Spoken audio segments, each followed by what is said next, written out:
Welcome back, coaches. This is the Football Coaching Podcast. I'm Daniel Chamberlain, co-host, here with Joe Daniel, as always. What's up, Coach? Coach, it is the end of spring ball. It is the beginning of go take a freaking vacation, you lunatics. I am doing that next week. Vacation time. By the way, we got to figure out how to schedule around next week. That's okay. We did a Memorial Day quick getaway that turned into like the whole weekend. So Nice. we got somewhere we're like, you know what? We just don't want to go home. There you go. So it was good. Let's talk about our episode today. So we're going to talk about fixing game day management mistakes. If you notice, the title of the show is We Keep Losing Close Games. And although some of that is going to be your players that just don't know how to win, I have air quotes up for all of those who can't see. A lot of times it is going to be you mismanaging everything from practice to, we watched NFL coaches every year that screw up timeouts and time management and end of the game mechanics. It's not good. Today we're talking practice planning for situations, so how to get those things worked into your practice schedule. We're going to talk about what situations you need to practice and how to practice them so that your players know what to do when that one special thing hits. I saw a big, long list of those the other day, and I just absolutely loved it. I can't remember who put it out, but maybe we can put one out. And then mentally preparing your players for adversity. So obviously, end of a close game, sometimes you lose a game versus the other people winning it, right? So we want to talk through ways to prepare yourself there. Before we move on, let's get into your level up, Joe. What you got? I had a few friends come into town, a few friends who live here, and we once a year go and play golf, about 8 of us. And so last year for this event, I went and replaced finally my clubs that I had bought at Walmart when I first graduated from college. So 20-plus-year-old Walmart clubs. Replace them with the starter set from Dick's. That's, just the easiest. Like, I don't need anything else. I can't hit the ball.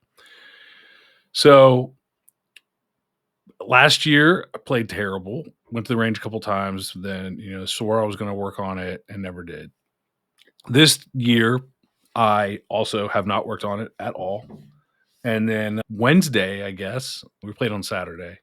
So Wednesday, I decided to go out and go to the range, which is closest range about 15 minutes from here. Went out Wednesday, hit a bucket of balls, and kind of figured some things out. Of course, I did what we do now and asked ChatGPT about my game, and got some tips from ChatGPT out there, and came back on Thursday and did it again, and went back one more time on Friday, which made some changes in my grip and some changes in my swing and some different things like that. And I'm not good, but it was much, much significantly improved. Like, the ball went in the air most of the time. Everything but the driver mostly went straight. The driver picked up a nasty slice. I figure I'll go to work on that one at some point. But yeah, I just got out and had fun. We just did a scramble. Like, we don't have time for all of us to play. And, most of us aren't good. We lost because our ringer had a bad day. And I've let him know about that, making sure he hears about that. You got one job. Yeah, it was 2 teams, and he had one job, and he did not come through. So I make sure to bring that up frequently. But we had a great time. But yeah, golf game, I think, made a significant strides this past week. That's awesome. I tried to get into golf when I was in college, and it's just not my game. Whatever it is. Maybe if I took time now and I'm not so mentally taxed, I could go out and do it. But then it's like, where do I fit it in? Yeah. Where do you go play golf? Like, I don't. It costs monies and it costs time, and we're not really. It's expensive, and it is time consuming. I'm not ever I don't think I see myself ever being a golfer, but it would be nice if the couple of times a year that I actually go out, I could do it without embarrassing myself. And I think that's so, I think I can accomplish that if I, go hit a bucket of balls once a week. I can get to that at least. That's awesome. My level up, I was kind of undecided. So I guess the cooler of all the things I have a travel podcast suitcase now, and I have been purchasing new equipment. I love this Shure microphone. The only issue I ever had with this one was that you have to buy a preamp for it to work for pretty much any system, I guess. I don't know why, but now they have one that has the preamp built in. So I picked that bad boy up and I'm trying some new, I still have the same one here, but new arms, like trying the low profile ones, stuff I can fit in a suitcase so that I can travel. Next weekend, I have to go to Austin, Texas to help out Ace Sports, which is a huge video board sales company down here in my parts, and they're growing all the time. I went to Kentucky and did it a few weeks ago. Going to Texas a couple times, another one in Oklahoma, and then I think there's another one. I can't remember. The schedule got really full. So, but going with them, and they're doing something really neat, and is just like have a podcaster come and sit in your booth at the expo.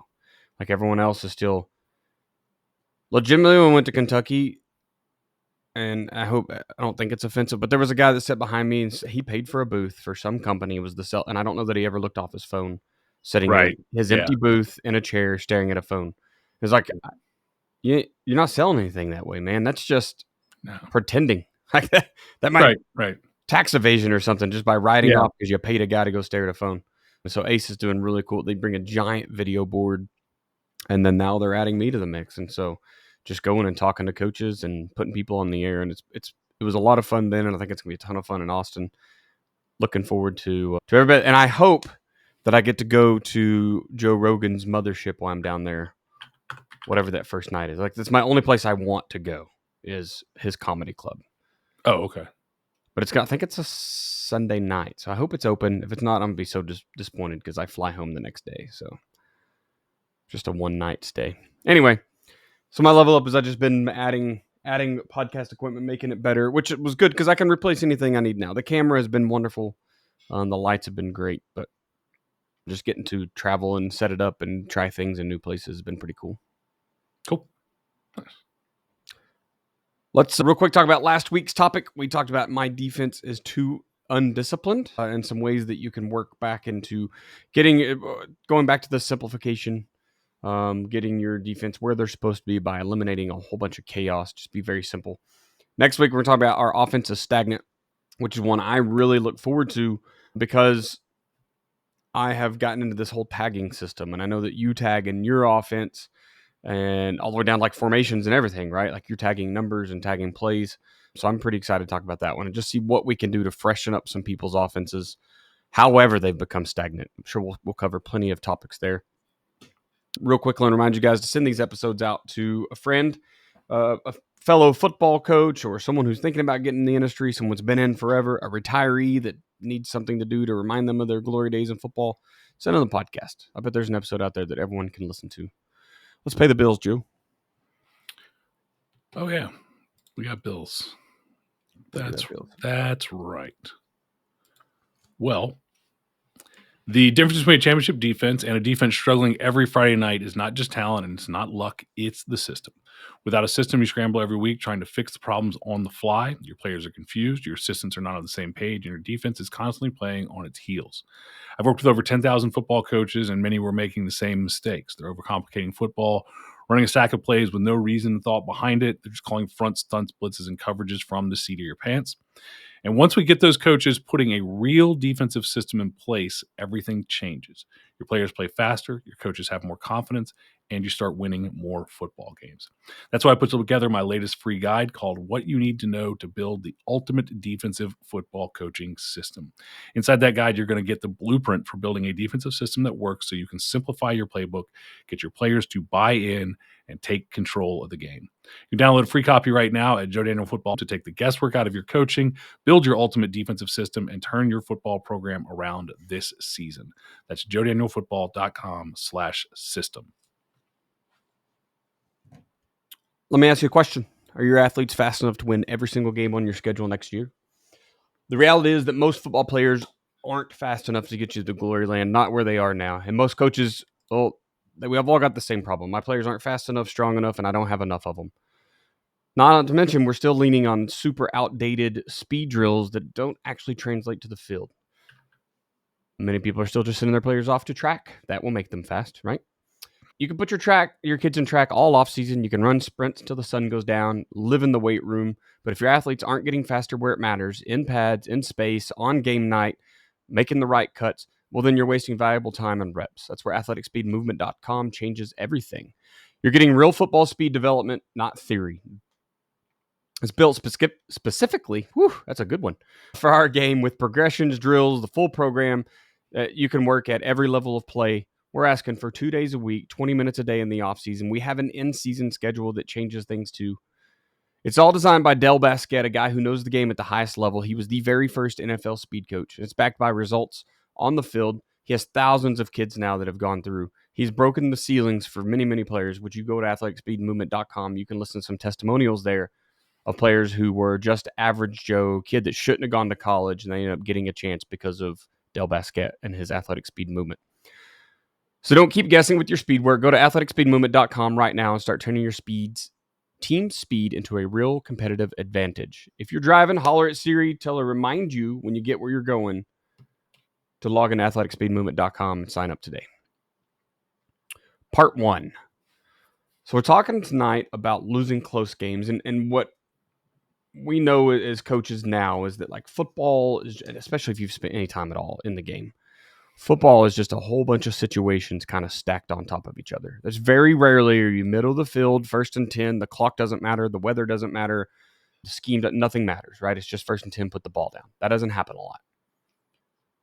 So how, Joe, can we get better at these games? Obviously, end of the game, that's a huge situation. Whether you're up, you're down, do they have to drive the field? Do you have to drive the field? Is it literally punch it in? What did you get last year? You got like 3 plays from the one and had to kick a field goal to win it, and they blocked one. You had to do it again, or did y'all block a field goal? There wasn't for the one. We did win 2 games with field goal blocks at the end of the game, and there were wild situations. And there's a few things to look at here. One is to say that I don't know that you can ever prepare for every possible situation, but you can kind of mentally prepare your kids for the tough situations, which is something we'll talk about. I think the first thing is that you have to plan a practice that actually addresses situations. Very few practice plans, despite what coaches say, very few practice plans actually address truly attacking a situation. And then you have to know which situations to practice. Like I said, you're not going to get them all. So what are the ones that really matter the most? How do you figure that out? And then it is, how do you prepare your players for the fact that these situations are going to come up, and to stay mentally focused and confident when every one of these situations comes up, even the ones you don't get to really practice. So I coached softball. I coached softball when I was a student teacher. I was an assistant for the JV at a school that was like a state championship level program. And in fact, the head coach that I worked for won a state championship a few years later. He was a JV head coach at that time, but he won a state championship when they actually built a new school, and he took that one over, won a state championship there. And then I coached softball my very first year of teaching. I was the JV coach all by myself on a program that had not won a game in 3 years. We won 6, I think. Let's go. Pretty good. And then the next year was my last year, because I then was, I think I went to wrestling after that, but I cut it down. I cut it down from 3 sports to 2, and wrestling won out over softball. But last year I was a varsity assistant, and our head coach was also a football coach, longtime football coach, and great, really good football coach, really thought things out. I mean, like, he was the devil's advocate, and sometimes that's annoying, especially when you're young and you don't know what you're doing. And he's, and I coached football with him a lot longer than I coached softball. But when you're young and you don't know what you're doing, and he's pointing out everything you're doing wrong, not in a rude way, but just like he would just ask questions. This like Socratic method of devil's advocate coaching. But I remember one practice, and a lot of the practices were what you expect from, hitting soft toss, we're hitting, hitting fungos, we're doing, it's a softball practice, it's a baseball practice. But I remember one practice we did third to home rundown for like 45 minutes. That was it. We did a third to home rundown for like 45 minutes. And everybody's just like, what is this old wizard doing? Like, why are we doing this? Everybody, all the girls, me, and it was just me. I was the only assistant coach. And I'm like 23 years old. So like, I'm not that much older than like the senior girls. And we're just like, what is this old man doing? What are we doing out here? This is like this. Let's wrap this up. Right. It's like late in the season. Like, we're supposed to just come out and like show up for practice and then get ready. We're getting ready for regionals. We're getting ready. We're very good. And don't you know, I don't remember if it was the next game, but it was not long after we won a game on a third to home rundown. And it's like, I don't know if it's just luck or if it's, he was legitimately one of the best softball coaches in the state. He won more games than anybody. So it's like, it's probably not just luck. But like, for some reason, he knew we needed to work. I don't know if he knew it was coming up, but he definitely had seen something that made him decide we didn't. And it wasn't like we had blown one. That's one thing when you blew it the game before and like, we're going to come back and fix it. It's like, that's probably going to come up maybe one more time. Like, it's too late now, right? You had to plan for that situation, practice that situation before it came up. I say that knowing that we won 2 games on blocked field goals. So like, do practice it, if you don't mess it up, even if you do mess it up. But that's the kind of thing that like, I'll never forget that, because I was like, I will never know. I don't even think he could explain, like, because it's not like he had a detailed practice plan, right? I'm not saying that. Like, he was a old softball coach, had been forever, and was just like, we need to work on this, and it worked out. But like, it was crazy. It's just, to me, it was like genius. So it's, how do you figure out what that situation is? And as a coach, I've, in 25 years of coaching, I have been at a lot of practices that went drills, and then we go do some, we do some indie time. Maybe we do some run game or half line run game. We do some 7-on-7, and right, that's our situations. It's 7-on-7. Well, it's a passing situation, right? It's a running situation. We do our drills, and maybe in our drills we do things that are situational, and drills aren't really the time that, so like, I used to use the hoops and have the defensive ends run around the hoop and do the strip sack fumble. It's not a bad drill. It's terrible on the shoulders. Like, you got to find another way to do that, because you can't have somebody. But how often does that happen?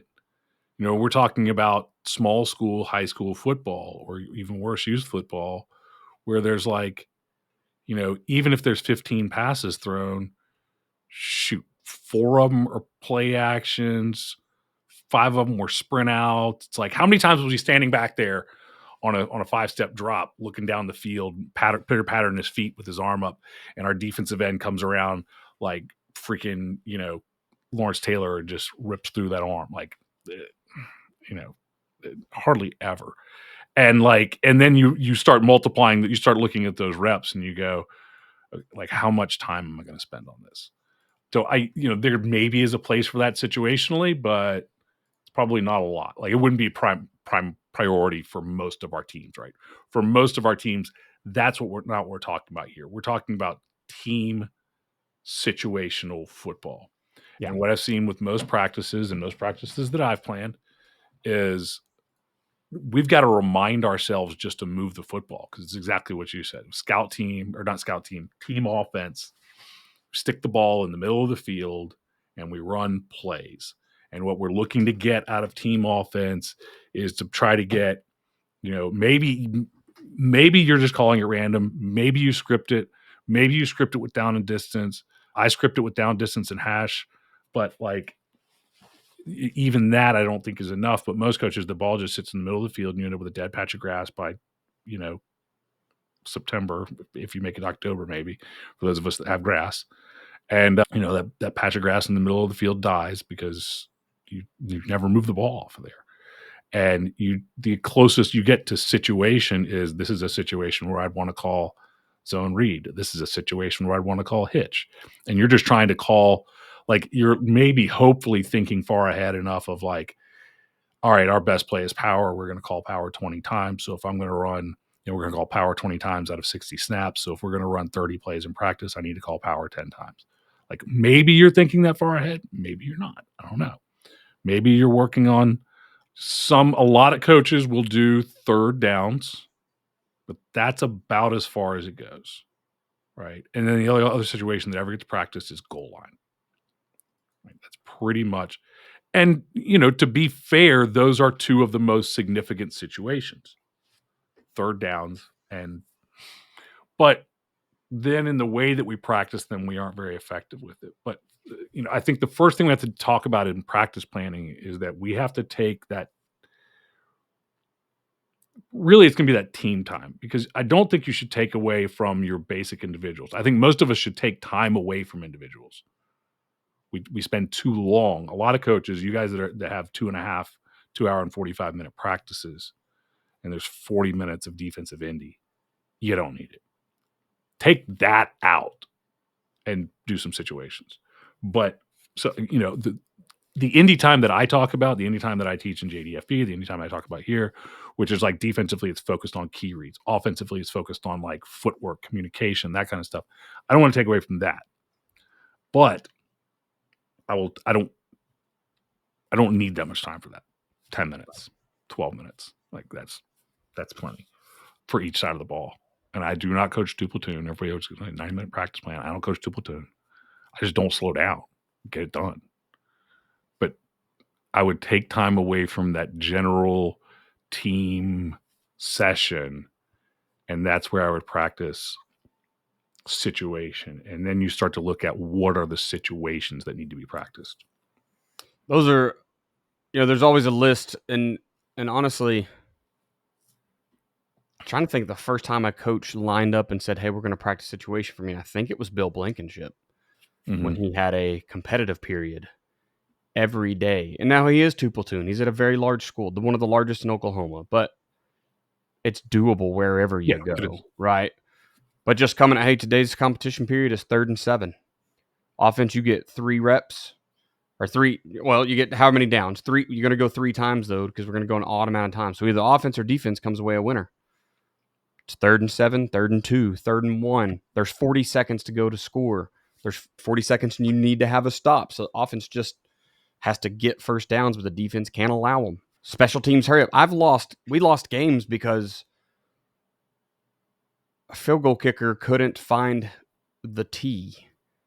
You know what I mean? And it's like, you got to go out and kick it off the ground, and he's already a toe puncher, and now it's weird. The ankle's bad. Like, there's things that you don't think about it. Usually, Joe, you hit it kind of earlier with once you screw something up, you usually sponge your memory like, oh yeah, we're supposed to practice that at some point. But I think the way you really get around that is having a purpose with every single practice. It isn't just football practice. If it's an offensive day, what are we getting better at today?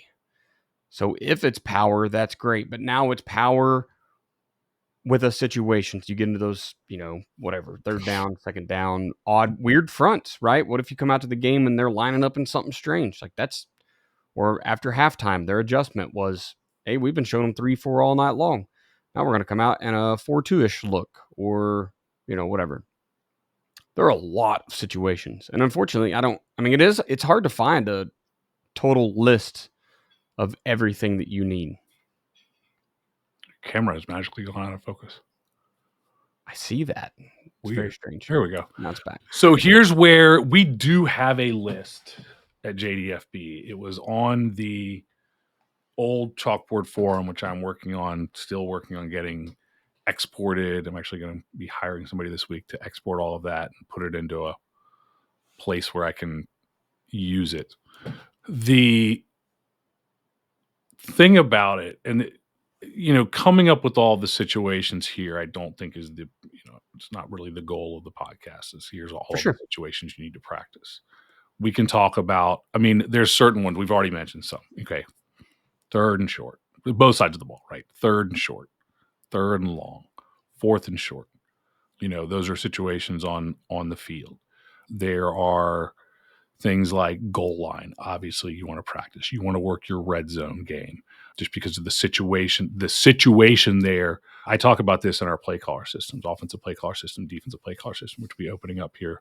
One will be opening up in June, one will be opening up in July. Situations, I don't think 2nd and 5 is a situation because I'm Right. still on schedule. It's just, in that case, I might as well be standing in the middle of the same patch of grass, and just calling whatever play I think is going to attack their offense. It's not sure. about situation. Things like down and distance don't matter until it's a situation. And now I'm thinking of Jersey Shore. Mike, Situation. right? The situation. So things that are a situation are defined by the parameters have changed where if I do not get this, I'm turning the ball over. Now it's a situation. Now, when it's 2nd and 5, it doesn't matter if I get 5 because it'll be 3rd and 1. It'll be 3rd and 2. And to me, through most of the field, I don't want to punt. So it doesn't really matter if it's 3rd and 3 to me. If I'm on their 40, I'm just calling on 3rd and 3. I'm calling whatever. Like, you load the box on 3rd and 3, great. We're probably going to throw it because it'll be 4th and 3. And you've given me you've given me a look where I like the look for the throw. And I'm not concerned about, you think if you stop me on 3rd down and you make it 4th and 1, you've done something. I don't. I feel pretty confident I'll get the 1. So you sell out on 3rd and 3, I see that as shot play time.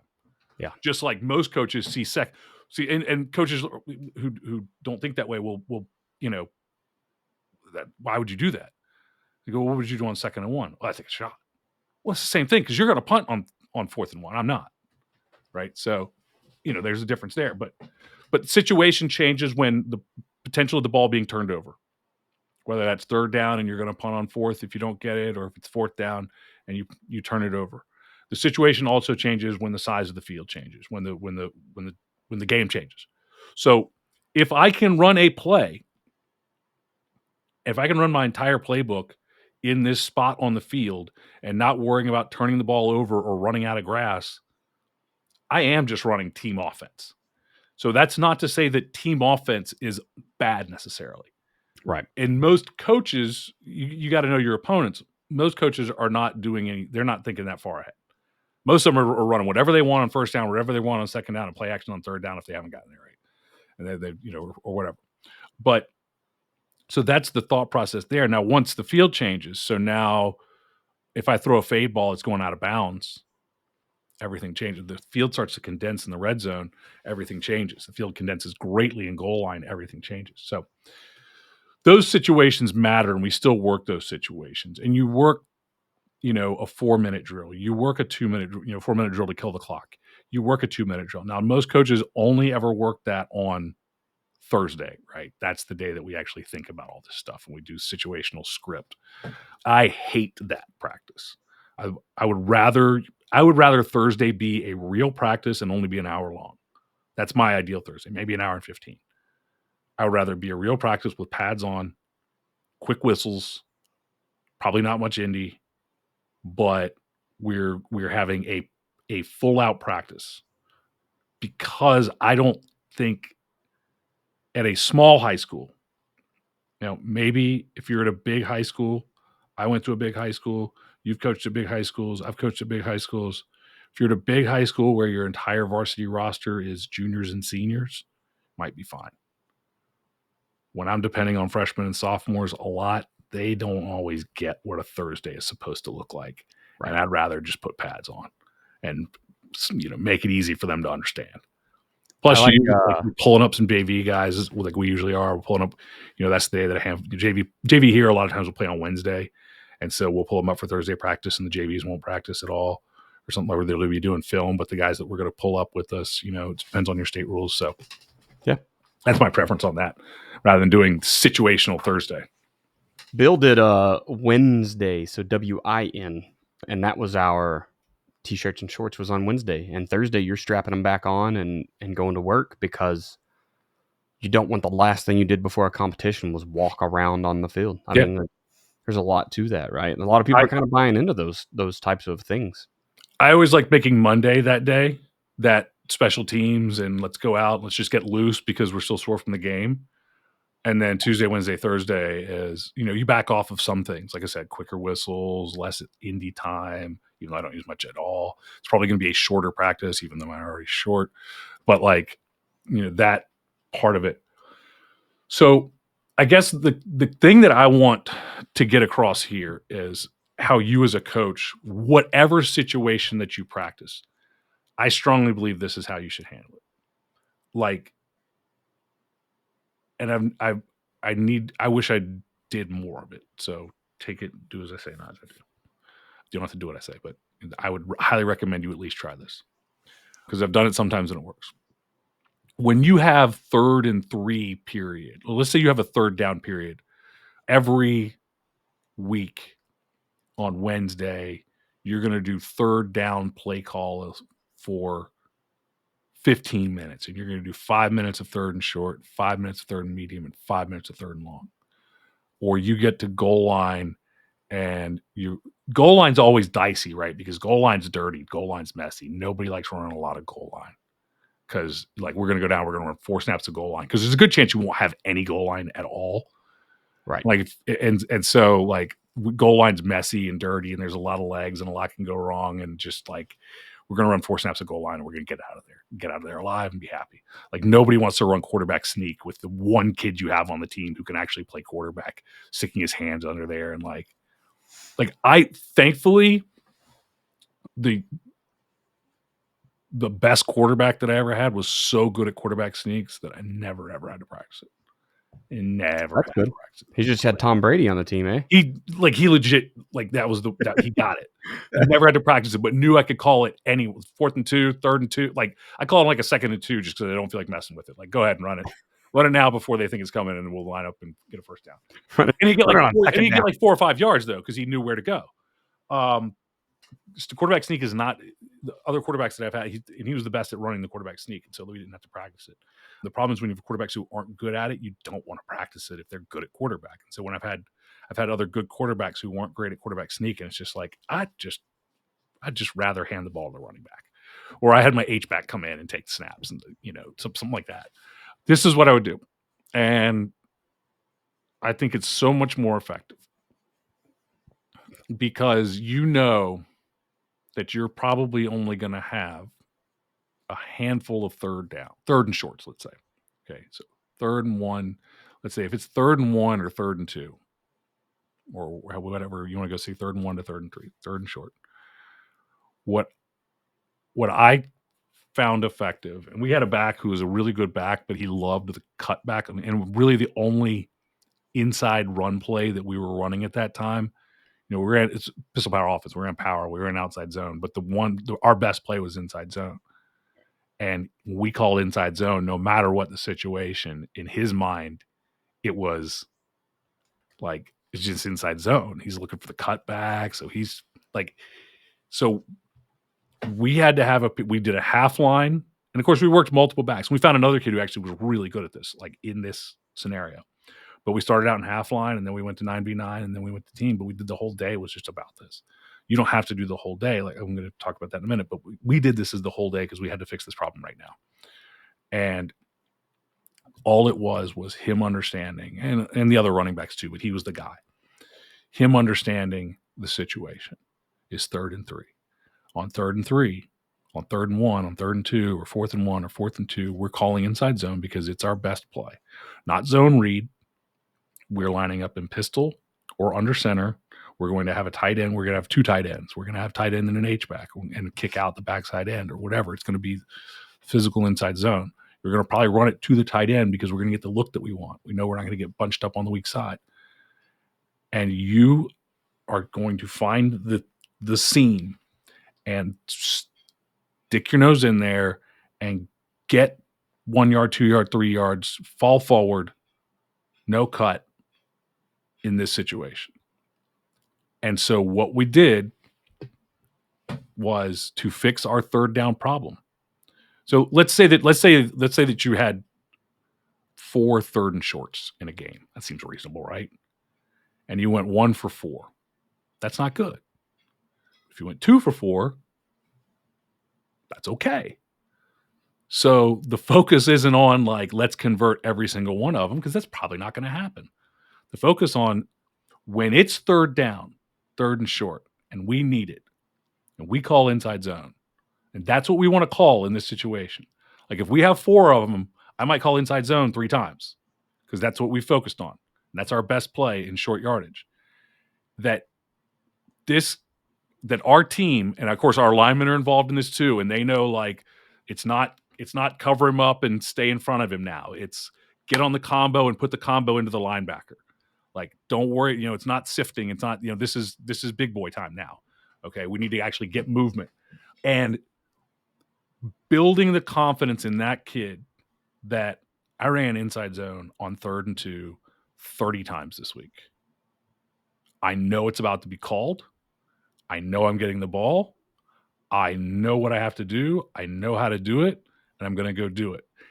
If you do that for 5 minutes, one time, and establish it, it will be more valuable than 15 minutes of third down time, and you're just calling third down play after you're calling 8 different plays in 15 minutes because it's third down, and you've got your call sheet. And I know, look, we've all got our call sheet, and you've got your call sheet, and under third and short, I don't organize mine this way. I do have third down calls, but so third and short calls I do have. So on third and short, I'm looking at it, and I've got 4 play calls that I like on third and short right now. We've all got that. You want to practice those in a session, that's fine. But I would spend 5 minutes of that on what matters, which is like third and long is a low, like don't spend a ton of time practicing third and long, right? Right. It's low percentage no matter how you do it. Third and short should be high percentage. So it's not that I'm not going to practice third and long. It's not that I'm not going to do the same thing, maybe, and invest 5 minutes once a month on like third and long, the play. Like, we're going to call deep out. Like that's the other problem with third and long plays. It's like third and short, I can be like, this is what we're doing. If I'm not going to punt, if I'm going to punt, fourth and short, it's the same thing. It all transfers over to fourth and short very easily. Problem with I love deep out as our third down call. What if they press us?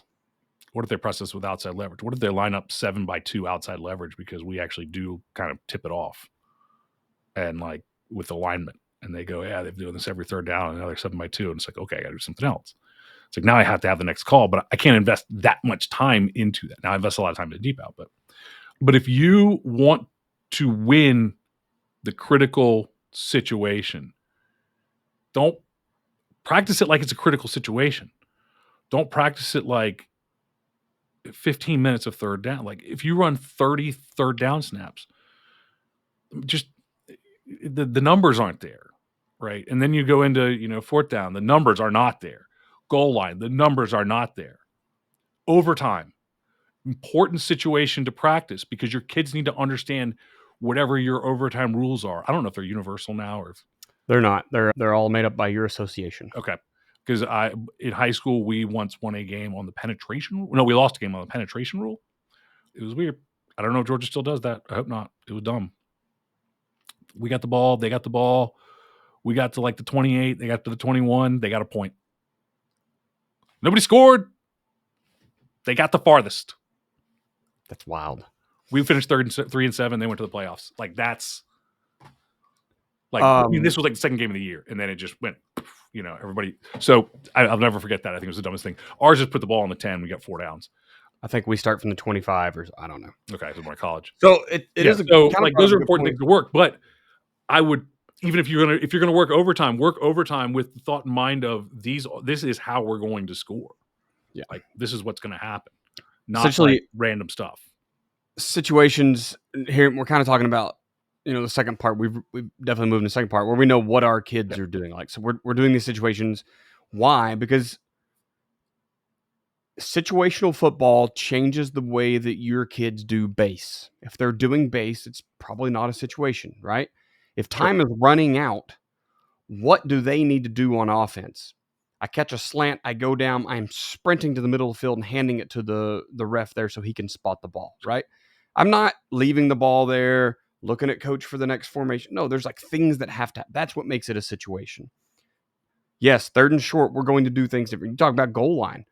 A lot of coaches don't like pulling anybody on the goal line, right? Because it just Yep. creates a shoot through gap, and now the game's over because we did something stupid. That's a situation. Yes, we're calling power, but we're running it without the pulling guard. Whatever that, maybe I'm motioning a receiver, whatever. But guard is staying home. That's things you have to do. It's all I always think about sticks, right? Like defensive, like Yep. DBs And time get is, to I the should have mentioned that one. sticks. Time is the other one of the size of the field, the turnovers, and then time. Time is obviously changes the situation too, or creates the Yes. situation. Yeah, that's that sense of urgency, like we talked about.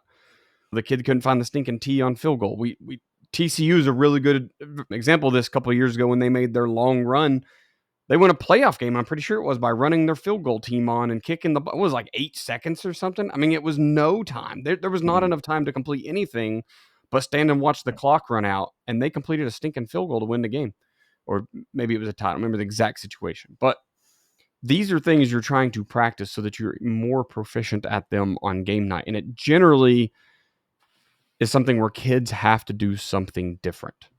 And that could be different for all of us, right? Yeah. Those situations are important. There's some situations that we practice that like can save your season. I'll give you an example.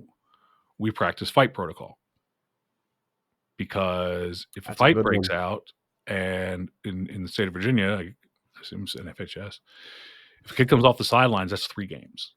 If there's a fight on the field and one of your kids comes off the sidelines and gets into that fight, that's a 3-game suspension. They can go back. They can get the film. Obviously, we know everybody's got the camera on. They can get the film, although you should go to that coach and be like, burn film. It's just all burn film. But For sure. like if there's a big brawl, we should all burn the film immediately. But like that, that's the kind of thing that we practice. We say, look, when this happens, this is how you handle it on the field. We get everybody off the field. Everybody who's off the field goes to the fence or the other side of the track or wherever you're at or whatever it is. And we've got coaches that are stationed there. That can save your season, right? I mean, that's a situation that we do practice. That's on a Thursday. I'm not taking time out of out of a regular or Monday. Don't wait for that one until it's too late. Do that one now. But then there's the stuff there's the stuff we all do, which is like, the end of half, they've got the ball on the 50 and, they've got the Hail Mary, that kind of stuff. Like, Yeah. we all know that one. You mentioned some things that are, honestly, there's certain things like teaching players when they need to get out of bounds that you need to go over. Well, this is what you need to do to get out of bounds. This is when, this is when you need to stay in bounds. So your 4-minute drill, your 2-minute drill, we all should be thinking through all of those things and talking about all those things, what to do with the ball. I think all of that's important, but I think bigger than anything, because this is where I don't want to build the overwhelm for a coach who's trying to do all of this on a staff where it's him and one other capable human being, maybe like 2 or 3 guys, and you've got a bunch of kids who have hardly ever played football. You're not going to get them to understand all of that. No. So what really matters? What really matters is, do all 11 kids go out on punt? Like, that's important. Like, and we see that in the NFL. That's a legit. I saw that in UFL. The UFL team almost lost a game. I can't remember who it was. They had 12 or 13 on a punt return. Yeah. Yeah. And they don't have a ton of practice time, but those are professionals. They've played a ton of football. They don't have a ton of practice time. They've played a ton of football. That was one of the ones that Bill had you got the box. And every game, like if you're doing a special teams period, it's like punt team get to the box. Yep. And the special teams coordinator or a spot or something is counting them down, right? Like, and that's practice. We've been mentioning a lot of special teams as telling kids what to do, or a lot of situations telling kids that need to change. But what about coaches? What do coaches need to be doing? Need to know those situations. You know what I mean? Like, you think am because they're adults, they're going to be able to handle it? They're not. Heck no. What am I? And here's Especially a the ones big that get one, amped Joe, up is during a game and just right. What are we doing in the box during these certain times? You know, I've made it kind of my passion to figure out penalties and how I can weaponize the rule book. And it's like, hey, coach, situation is you just scored, kicked a field goal, and they had a penalty. So now you are kicking from the 50. Mhm. Why wouldn't you onside kick it here? Right. Or you scored and they had a dead ball foul, and now you're getting halfway, you're at the 1. Why would you not go for 2? Like, there's situations that you as coaches can work as well. Yeah. But But again, that's that's I you wanna still kinda have to steer clear practice of it. that because I don't want coaches to get overwhelmed and think you have to do all this stuff. So that's where I really Touche. what do we do? What's important and what can we do to get our young, inexperienced athletes ready for a handful of important situations Right. first. So that's where the third down or the fourth down comes in. That's where, yeah, you probably are going to punt. Unless you're really good, you probably are going to punt 2 or 3 times. So make sure you're working punt. Make sure you're working punt in situations where, God, with the officials, I mean, it's not the officials' fault. There's shortages. There's not enough. They don't have as many officials out there as they should. How many times you've been out there and you're just trying to figure out if it's going to be fourth down, and then you're like, crap, it's fourth down, punt, go, go, go, go. So they're going to have to be able to get out there, even if you do have your crap together. They're going to have to be able to get out there in a hurry because you just found out that it's fourth and 4 instead of you got the first down because you can't see the far end of the sideline or whatever. You didn't get a signal. It's like that stuff happens. So from a standpoint of a, a coach who's just trying to like, there's so much that we can do, and we can get the list, and we can go through the list, and we can go through, but you've got to get players ready for this is what we're going to do in the goal line. This is what we're going to do in the red zone. And those are tough because those are a little more spread out and you're playing different defenses and stuff. So this week, this is what we feel good about. Like, what are we hitting on right now? Look, when we go in the goal line, if we're in the goal line, like for a number of years, our kids and our opponents knew we were going to run a 2-point pass. Like in that situation, we were going to run a 2-point pass. For a number of years, other years, everybody on God's green earth knew that we were going to get in our single wing formation and run sweep right. But we did it all the time. They knew, we knew. More important, we know than they know. Like, just it doesn't always work, but it worked a lot. So, like, what is your like? If you go for 2-point conversion, so 2-point conversion is a great one, especially if you usually kick PATs. The more you go for 2, the more 2-point conversion plays you have to have, or you have to have a package like we do. But like, if you're not a 2-point conversion guy, if you've got a kicker and you kick extra points, but like when the time comes, you're going to go for 2. What is the play? Like, what is the play that you're going to run, and how much have you worked that? And go and then go. Okay, the ball's on the 3. We must get 3 yards. We are going to call this play, and then run that play for 5 minutes, and run it at first, just normal, whatever you expect your goal line defense to do, and then give your defensive coach, your scout team coach, or give your scout team or whatever. Then be like, all right, they know what we're doing. They know what we're doing. Stop us, and now let the defensive coach start lining stuff up for it. Don't just sit there and run it over and over again. And like you said, when you get the weird fronts and stuff, let them start to just line up and stop us. Like, line up, put a 12th guy out there, put a 13th guy, your scout team guys, put your 13th guy out there. Like, line up and stop us. And can we develop the confidence in that play? Now, don't keep doing that if they're getting stopped every single time. Can we develop the confidence in that play for our players to say, like, what you want to happen when that situation comes up is you want your players to look at the sideline and get excited and go, coach, it's time for the play. The Like, one. we got the play. Like, that is how because we're not talking about, because remember that this podcast is not, here's how to win every single third down. You're losing close games. What is the play in the fourth quarter? What is the play when you've got to have it? What is the play where if you don't convert here, this game is over? If you convert, it's a 3-point ball game or it's a 2-point ball game and you're in it now. Or what is the play to take the lead? Like what in these various situations? And you want your kids to just have that confidence that you won't get them all. And so that's where, like, I don't want to drift too far into the details of the rules and the, kids having quote unquote football IQ. Right. Football IQ is a whole different process, building process. What I want is football confidence in these handful of situations. Hey, it's overtime. Coach, we got it. We know what to do here. Right? Close game. Yeah, kind of getting I don't know if getting into the last part, because you're talking about kind of what can we do. Yep. And really as we kind of jump into the last part here, we want to talk about adversity and mentally preparing your players for that, because that's the next piece, especially with the title of the show being we often lose close games. You're doing a lot of things right because you're in the game. You know what I mean? It's not, hey, we're often getting blown out, we're 0-10.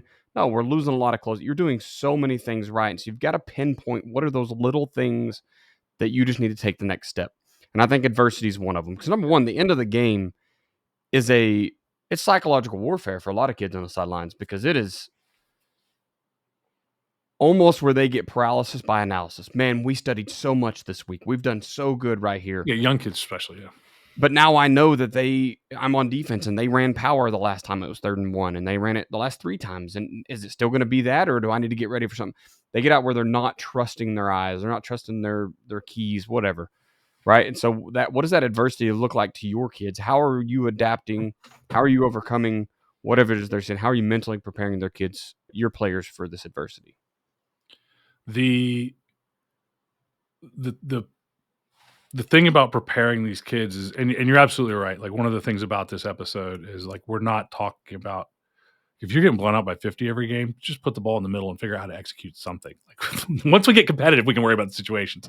Like, you can just, if you're getting blown out every game, go ahead and wear that patch of dirt out in your base, because you're probably, and I think it's important to point out, if you're getting worn out by another team, it's not your play calling. It's not the situations. It's your base, your core. You have no identity, or you have no identity, even if you think you have one. It's not established. It's not effective. So get that right. You don't need to spend, if you're not in close games, you don't need to spend a bunch of time on close game situations. Like, well, we're going to work overtime some coaches have these things in their mind, like, no matter what, we're doing this. We're working overtime for 10 minutes a day, because if it comes up, it's like, well, you're 0-8 and you're playing the number 1 team in the state. You can skip the overtime period. You want a competitive game. What you should be doing in that situation is working on holding the clock and taking the air out of the ball, so that at the end of the week, on Friday night, the number 1 team in the state only beat you 21-14. And like that, and I say that I'm not coaching to lose. I want to be in a situation where if we got the ball with a minute left, we could win it. Like, I just want to be in a situation where we have a chance, because nobody thinks we have a chance. If I can get us in a situation where we think we have a chance. But so the other side of this coin is your players. We talked a lot about situational, specifically your players knowing those situations, and this is what we're going to do, and having that confidence to execute it in this time. But you are never going to practice all of the situations. We could have never known that once there was a first game where and that was the wildest situation. We won a game on a blocked field goal. It was the wildest situation that I've ever been through, because the clock had already hit 0. There's no way in the world that I would have ever thought to practice the clock hitting 0, the officials coming together, and us celebrating, and us storming the field and celebrating, and then the officials coming together while the celebration. And I think he's already done the hold the ball up thing, right? And the officials are coming together, and they're having a talk while nobody knows. The other side is dejected and depressed and walking away. We are celebrating and dancing and celebrating. And the officials are over there neglecting to let anybody know this game is not over. And then they call a penalty, and then we get another penalty for probably running on the field, like, whatever. We have to get all the kids back, regroup, because that wasn't a field goal, the last play, the first last play of the game. So now we have to get the field goal block unit, and to the credit of our coaches, of which I had nothing to do with the field goal block unit, so I take no credit for it. To the credit of our coaches, the field goal block unit went out there, and it wasn't just one kid. It was like 5 kids came through. One of them got the ball. To the credit of those kids, they went out in that situation, which you cannot practice. You cannot practice. You cannot make up a scenario where you go from that height of joy to just being absolutely crushed to, all right, and then to, we are going to fight these officials, and then to fight the officials back down to getting 11 guys to go out there with the mindset of, we are blocking this kick, which was now suddenly a very short kick, come hell or high water. Yeah. And to the credit of the rest of the coaching staff, of which I had nothing to do with this part of it, they went out with that mentality. And so that's the next part is, again, I don't want to get into the minutia of practicing every single situation, because if you practice every situation, your kids will not remember them all. You're covering those situations, right? That's why we cover, like, how do we not get this? How do we not get this right? We did it last Tuesday for 1 minute. We called 18 third down plays, and we did a fourth down, and let's say we did a fourth and short period, and we ran 15 plays in the fourth and short period. And the fourth play in that was the one I called when we needed it. We only ran it once, but we ran it. How did you screw it up? Like, you practiced, you just practiced. You did not work that situation. So you need to get specific in what you want to do in that situation, and then work it over and over and over again. And then for the situations that there is no way you can ever practice them, okay, maybe you do end up in overtime against the best team in the state, and you were like, man, it's not going to matter if we can't play base defense, so we're going to use this time to work on our base defense against their wild offense that we have no idea. You're playing, Bixby, and they're spinning and twisting and running all over the place, and like, I'm not running overtime period because I don't know how the hell we're going to line up to this, right? So we need that time. So now you get in that situation. The stars align, and you are in the situation that you didn't think you'd be in. Or the officials align, and they put you in a situation you didn't think was even possible to be in. The officials align. Now what? Now all that you can rely on is how you have prepared these players mentally to deal with adversity.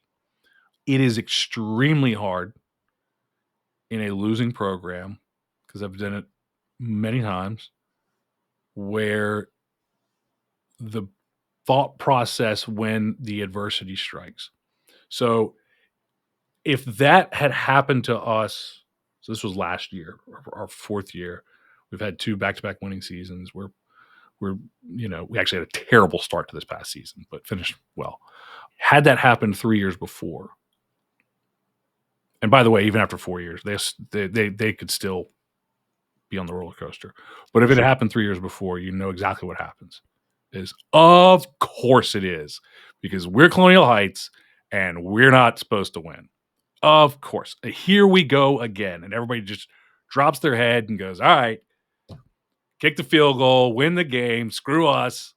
We're on somebody else's field. They're bigger than us. They've won more games than us. Go ahead, take it.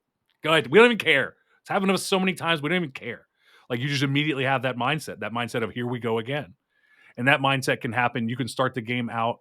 I watched it so many times when we first got the film of this school from it was actually from 2020, from there, they only played 5 games in the spring season. And so when I got hired, I got got into their huddle account or whatever, and I started looking at the games. Every single game started the same. They dominated the first series. And then a fumble, a big play, a something, and they lost every game by 40-0. But they weren't a 40-0 team. But I don't think. But I mean, just so as you're trying to, because this is where this is going to come in, is as you are not trying to get your first win in 4 years, it's going to come in when you're trying to break through, when you're trying to take that perennial loser, that losing tradition, and you're trying to break through to have the first winning season in 20 years, to make the playoffs for the first time in school history. When those are the kinds of things that where that breakthrough has to happen, you're going to have to win a couple that you used to lose. They're going to be in overtime, and they're going to be in, this program. We've again won 2 on blocked field goals this past year.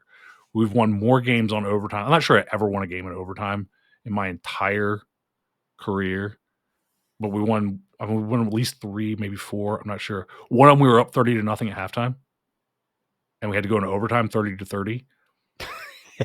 How do you practice that? How do you practice? You had this team one step away from a running clock. Yeah. And now we are in overtime.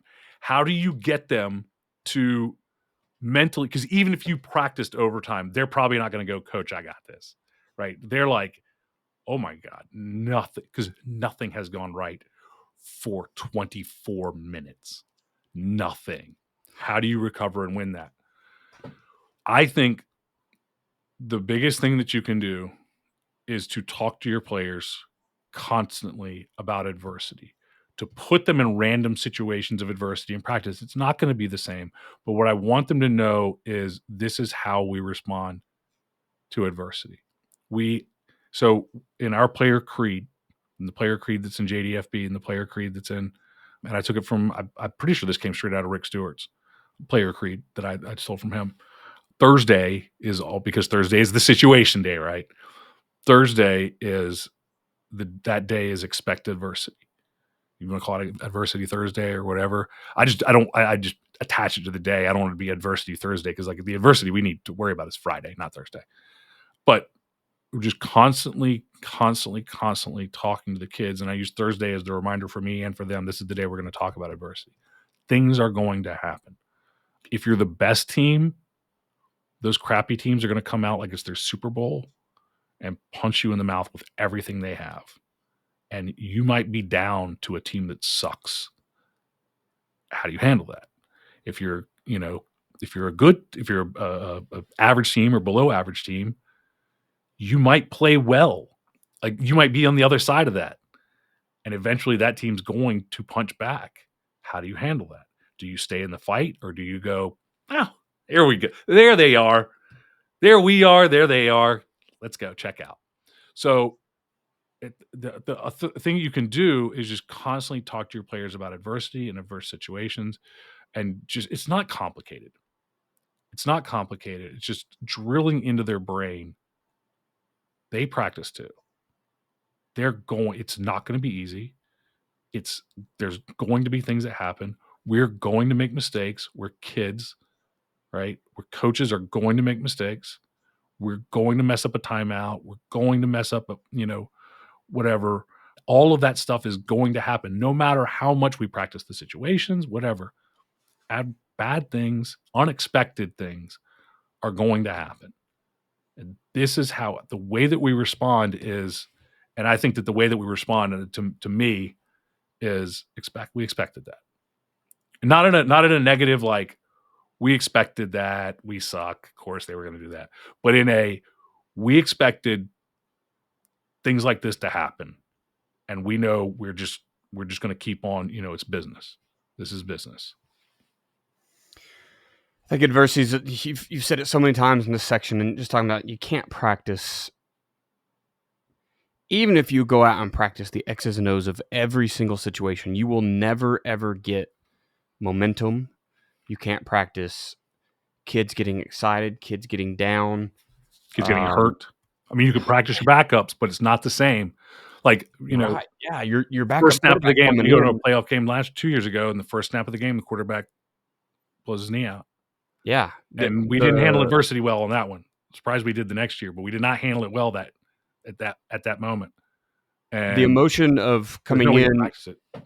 and knowing he's gone is different than, oh yeah, I'm going to go in here and take these reps real quick, but I know he's going to take the reps on Friday. You know what I mean? Like you just can't practice. Yeah, look, I had all the confidence in the world in our backup quarterback. All the confidence in the world.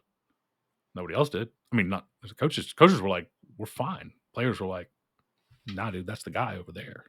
Right. It's like, it's not the guy. You can't just pull them all together and be like, he's not that good, because he is. You know? It goes back to your practice scheduling, and I think there's so many ways you can get ready for this type of stuff. Once again, you're never going to get the emotions right. You're not going to get through all the things, but there's still things you can do. We talked about the competitive periods earlier. We talked about in previous episodes, like having your guys practice at oddball positions, right? Mhm. Like just so that everyone knows, like, we have an answer to this. Okay, it's 3rd and forever on. We've got to get that. We got to win here. We got to go get this, or we need to stop that one. There's just so much you can do. And then you can. I know you. I condition. You don't like conditioning. Throw in some suck, because you can create some emotion with that. Like, throw in something that sucks just in the middle of a good practice, right? Throw in some suck. Yeah. We all know that there's things that we can do that just don't do anything stupid. Throw in some, throw in a gasser, like in the middle of practice, like just throw in a gasser, like, like something, a couple gassers, and just like for no apparent reason, like nobody knows why. This just sucks.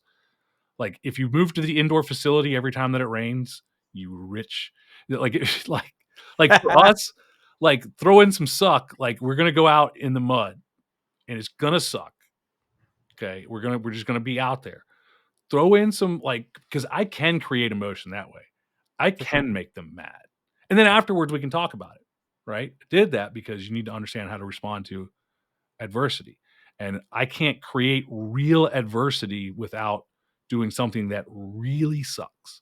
And I don't want to be here longer than 90 minutes. So I got to create something that really sucks for a very short period of time.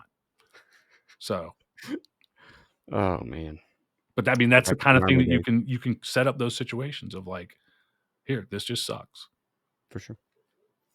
Awesome, man. I think we checked all the boxes tonight. We talking fixing game day management mistakes, practice planning. We kind of talked through how to plan your practice to get situations in, practicing situations so your players know what to do. We went through a few examples there, but more than anything, it's just kids knowing that this isn't the same as always. This is special in some way, and coaches too. Coaches got to understand when a situation is changing what we do from base or changing everyday football to something else. And in the end, we talked about mentally preparing your players for adversity in whatever way that is. And just like Joe just said, throw in some suck, letting them understand that, like, bad things happen, man. We just kind of have to keep plugging along. There's going to be a lot and lots of ways that you got to get them ready, especially if you're coming from one of those teams that has been facing adversity in droves for years. You've got your work cut out for you. I do not envy you. Last week's topic, we talked about defense being too undisciplined. Next week, we will be talking about our offense is stagnant. So getting a couple offensive, defensive episodes here, some special teams, some culture type stuff. I hope you guys are enjoying the new layout of the podcast for season 18. Joe, let's pay the bills one more time and get out of here. Yes. So I've got the latest free guide, which is called What You Need to Know to Build the Ultimate Defensive Football Coaching System. Talked about it at the beginning of the show. It's a guide that's going to give you a blueprint for building a defensive system that works so that you can simplify your playbook, get your players to buy in, and take control of the game. You can download that free ebook right now at Joe Daniel Football. It's going to take the guesswork out of coaching, build your ultimate defensive system, and turn your football program around this season. Joe Daniel Football. Perfect. One more time, I'm talking about athleticspeedmovement.com. It is true football speed, guys. It's the truest thing you're going to get to what you're going to need on Friday nights. Jump over to athleticspeedmovement.com right now. Get Del Basquet's program. What do you got to give? Yeah, it's 20 minutes a day, 2 days a week. That's what Del needs from you to commit. It is a 12-week program. It will progress. You can individualize if you have some kids that are further off than others. You can start kids in different places if you're starting to get your baseball kids back, or maybe they play some other league or something. It works for everyone. We do have an in-season product as well, so we got a schedule for that as well. Athleticspeedandmovement.com. Social media here. Oh, I didn't ask about sales. What sales are opening and closing right now, Joe? Like I said, we'll be opening up offensive play caller system and defensive play caller system here in the next couple months over the summer. Both of those will be opening up for enrollment. Those are great ones. Even if you're not the guy making the play calls yet, it's great to get yourself in that frame of mind to know what you're looking at. We talk situations all day today. What are the situations you need to worry about? How do I build a call sheet? It isn't all down a distance like it used to be. There's lots of great ways to get out there. Social media, I'm at Coach Chambo OK on Twitter /X. You can email me at chamberlainfootballconsulting@gmail.com. Jump over to the patreon.com /chamberlainfootballconsulting. Find a tier that fits you. If there isn't one, DM me and I'll make you one. Joe, where are you at, sir? You can follow JDFB on @JoeDanielFootball on Instagram, @JoeDanielFootball on the TikTok, Football Info on Twitter, Facebook.com /JoeDanielFootball, wherever you go, Joe Daniel Football for the most part, except for X. So, and there was YouTube. If you want to watch the podcast, .com/YouTube. Perfect. If this is your first time listening to the Football Coaching Podcast, be sure to subscribe so you don't miss any future episodes. You can find us on your favorite podcatcher, especially Spotify and Apple Podcast. If you've been listening for a while, please leave us a review. We're looking for 5-star reviews. If they're not, let us know why. It's probably something we can change, something we can fix. If it's a new format, we will run out and run into the next format pretty soon. Thank you for listening to this episode of the Football Coaching Podcast. Remember, coach simple, play fast, win.